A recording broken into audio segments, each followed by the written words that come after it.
Hello मंडळी. तर बरेच दिवस झाले माझ्या रेसिपीच्या चॅनलला काही रेसिपी अपडेट केली नव्हती. सो विचार केला की आज एखादी रेसिपी करूया आणि मी ठरवलं की झटपट होणारी रेसिपी करूया, जी की मी डिसाईड केली की ते घावणे असेल.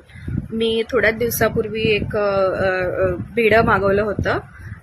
त्याचं सर्व सीझनिंग वगैरे सर्व माझं झालेलं आहे. त्याची प्रक्रिया, सीझनिंग करायची पूर्ण प्रक्रिया माझी झालेली आहे. तर आज विचार केला की आज ट्राय करूया ते. आणि माझी ऑफिसची कलिग आहे ती जेव्हा पण घेऊन येते तेव्हा माझ्यासाठी एक स्पेशल घेऊन येते. इवन बाजूच्या सुद्धा मावशी आहेत, आत्या आहेत, त्यांनी कधीही केलं की ते आवर्जून माझ्यासाठी आणून देतात. सो मी हा विचार केला की रोज रोज किंवा कधीतरी जे ते लोक जेव्हा बनवणार आणि मी खाणार त्यापेक्षा मी पण ट्राय करू, आणि माझ्याकडनं चांगलं झालं तर मग मी स्वतः बनवून कधी मला हवं तेव्हा खाऊ शकते. पण माझी ती रेसिपी बिघडलेली आहे. तर अशा प्रकारे हा माझा घावना चिकटून असा झाला होता, जो की कोणत्याच प्रकारे घावना दिसत नाहीये. तरी पण मी आता हे खाणार आहे, बिकॉज स्वतः केलंय, अन्न फुकट नाही घालवायचंय.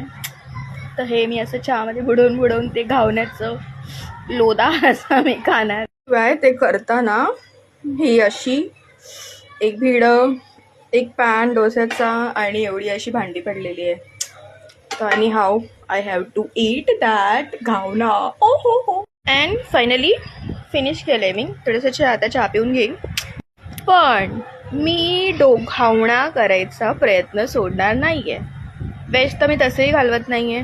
सो मग मी अजून एकदा प्रयत्न करीन, दोनदा प्रयत्न करीन, तीनदा प्रयत्न, चौथ्यांदा I know it will be by special घावना. तर सांगायचं तात्पर्य असं की आपण प्रत्येक वेळेस जे करतो ते बरोबरच असेल असं नाही. पण तुमच्या जर चुका झाल्या असतील त्या पण तुम्ही उघडकीस आणून दाखवू शकता. असं नाही की प्रत्येक वेळेस आपण गुडीच असू. जसं माझा घावना बिघडलाय, माझी चूक झाली आहे आणि मी ती दाखवली आहे. Bye, take care.